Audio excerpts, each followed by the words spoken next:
Are you entitled to the fruits of your own labor?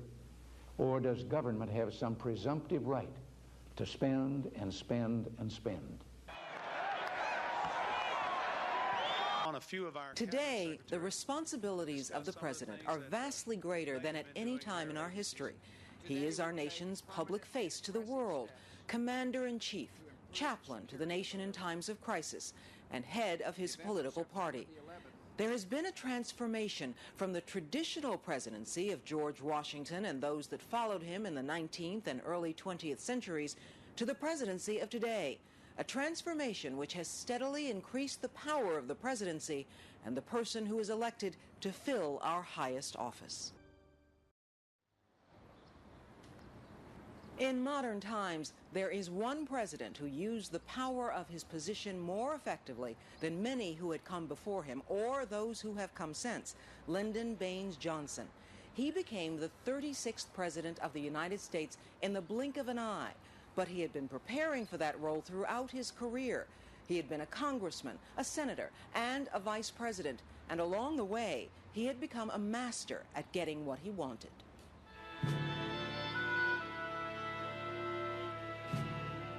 In the days that followed the assassination of John F. Kennedy, the country was in shock.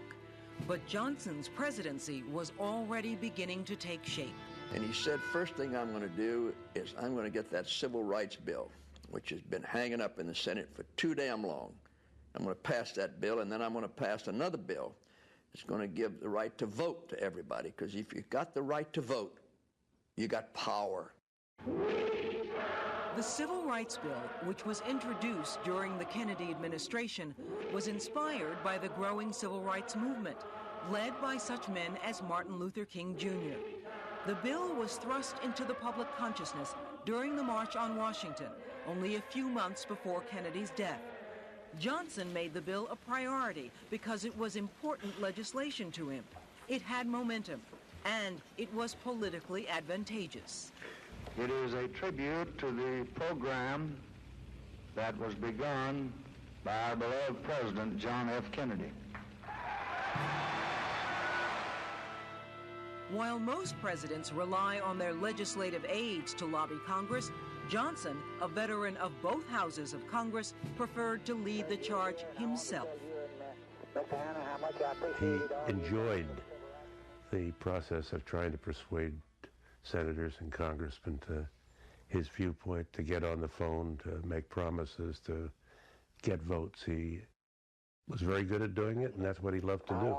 I think the most important thing we got to do is pass this Civil Rights Bill. I think we'll pass it in the House to the end of the month. Through phone calls, meetings, horse trading, and haggling, Johnson helped pass the bill in the House. Before the bill moved to the Senate, he had to meet with his longtime friend and mentor, Senator Richard Russell, who he knew would lead Southern opposition to the bill. One Sunday morning, he said to me, call Dick Russell and see if he'd come over and have a cup of coffee with us. And I did. Russell came over, and he and the president embraced. And he says, Dick, I want you to know that I love you and I owe you. And that's why I wanted to tell you in person, don't get in my way on this civil rights bill, Dick, because if you do, I'm going to run you down. And I remember that Russell, in those soft Georgian accents, said, well, Mr. President, you may be right. But if you do, you will not only lose the election coming up next year, you will also lose the South forever. And of all the years I knew Lyndon Johnson, I was never prouder of him. That morning, that Sunday morning, a long, long time ago, when he replied to Dick Russell by saying, well, Dick, if that's the price I've got to pay, I'll gladly pay it. Despite the president's warning, Russell started a filibuster in the Senate, which threatened to derail the bill. Johnson put his political machine into high gear and mounted a campaign to secure a cloture vote.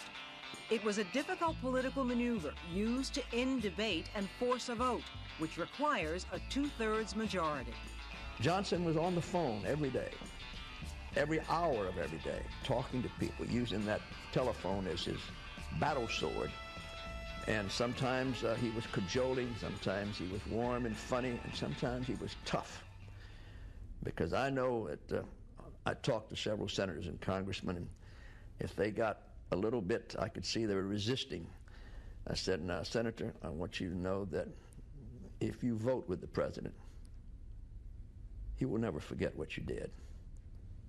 But if you don't vote with him, he will always remember what you did.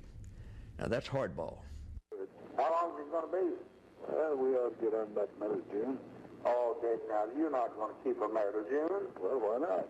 Well, because I got a lot of... I mean, when Johnson said to me he didn't think we could get cloture, I said to him, well, Mr. President, if you ever say that, we'll never get cloture. And within a day or two, I remember his taking an opportunity in a public thing to stick his neck right out. He said, we're going to get cloture on this bill, and we have the votes to do it, which, of course, wasn't true. By June, in spite of his own doubts, Johnson and his team were close to getting the votes to pass the bill. But it became clear that they needed Republican support. So Johnson turned to his rival, Senate Minority Leader Everett Dirksen. The president would say, now, Everett, I need 3 Republican votes on my civil rights bill. And damn it, you're going to get them for me. And Dirksen would reach into his pocket and say, well, Mr. President, I have some possible nominees for the Federal Communications Commission, Interstate Commerce Commission, and he went on down all these regulatory agencies. And LBJ would say, well, give a list to Jack, he'll check them out with Mr. Hoover at the FBI. And then they would continue talking. And when Everett departed the second floor of the mansion, they didn't shake hands and write up a summary of what they had said. They'd made a deal. Dirksen was going to get 3 votes for the Civil Rights Bill, and Johnson was going to appoint his men to those regulatory commissions. Now, maybe that's not the way Civics 101 operates, but it's the way the government operated. The Johnson treatment paid off as several Republicans changed their vote to support cloture. Oh, Lyndon? Yeah.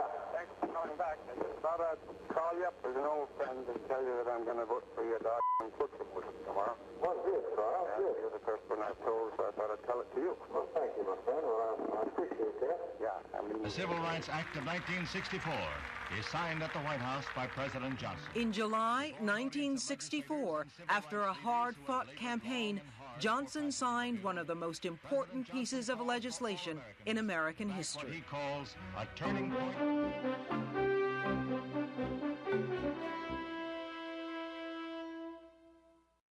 More and more, when a president wants support for his agenda, he goes over the head of Congress directly to the people. In this, he is greatly assisted by the power of the media, which always covers a presidential speech. There he sits in the Oval Office, American flag raised behind him, and in a few minutes reaches more than 100 million citizens. It is no wonder that presidents spend an increasing amount of time using the communication technologies. The shots rang out at 2:30 in the afternoon of March 30th, 1981. Gunman John Hinckley Jr. had just tried to kill President Ronald Reagan.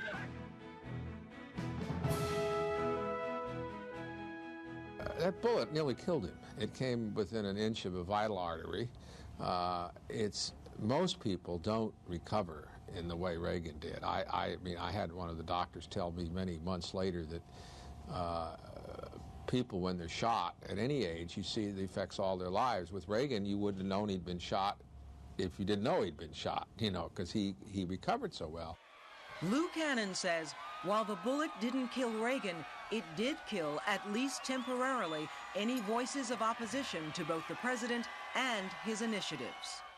Even people who hadn't supported him, even people who didn't agree with him, I think were kind of impressed by him and wanted him to do well.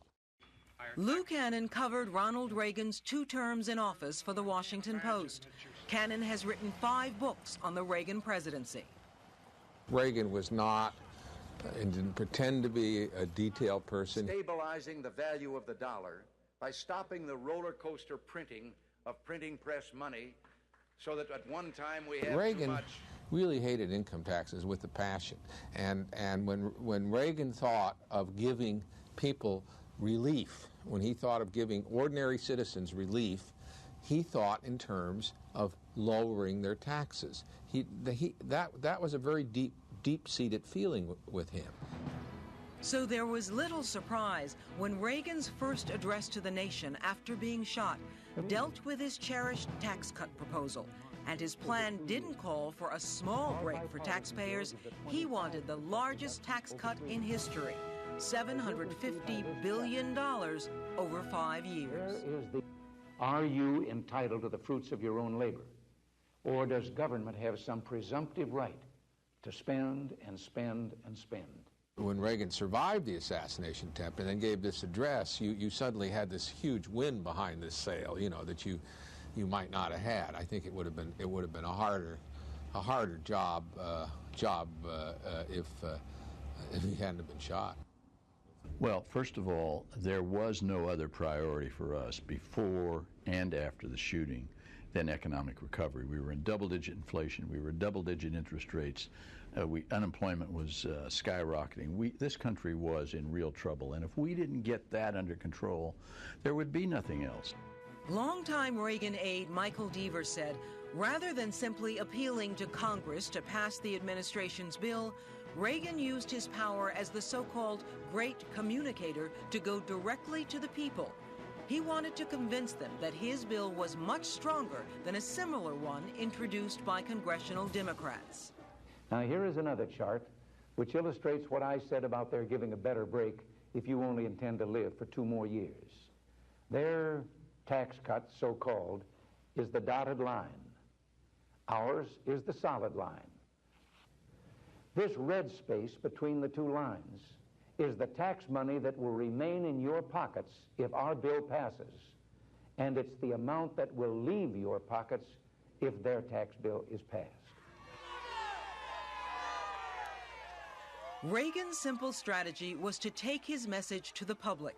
He wanted to convince American television viewers to in turn convince Congress that his way was the best way. I urge you again to contact your senators and congressmen. Tell them of your support for this bipartisan proposal. Tell them you believe this is an unequaled opportunity to help return America to prosperity and make government again the servant of the people. Reagan standing, speaking to the people over the heads of the Congress about his tax cut. The Congress got the message. Another thing Reagan did to assure passage of his bill was to convince some conservative Democrats to back his tax cut plan so he could refer to his bill as bipartisan. We're moving ahead with a bipartisan coalition in the Congress. We believe that on economic recovery, there could be no Republicans and no Democrats, only Americans.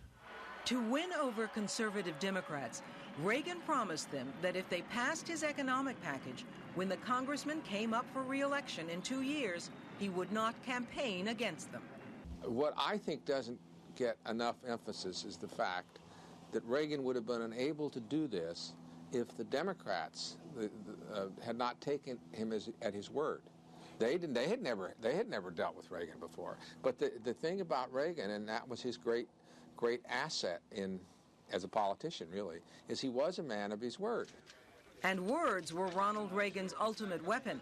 His strategy to take his tax cut battle directly to the people would not have worked if he hadn't had such an appealing manner, one that was envied by political rivals, like then Democratic Speaker of the House, Tip O'Neill. Tip O'Neill praised him as a communicator. He said he was better than John F. Kennedy, which from Tip is about the highest praise you can get. He saw the last big tax cut that worked was under Jack Kennedy, and he said, you know, if it can work for Kennedy, it'll work for us. Reagan seldom spoke of his administration. When he talked of his accomplishments, he used the word we to include the American public. Together, we not only cut the increase in government spending nearly in half, we brought about the largest tax reductions and the most sweeping changes in our tax structure since the beginning of this century. It was another effective strategy that helped Reagan get his tax cut through Congress. Ironically, many believe it was the Reagan tax cuts that later sent the U.S. economy into a tailspin. Reagan supporters obviously disagreed. But the public seemed more concerned with the present than the future. Reagan was a master at making people feel good.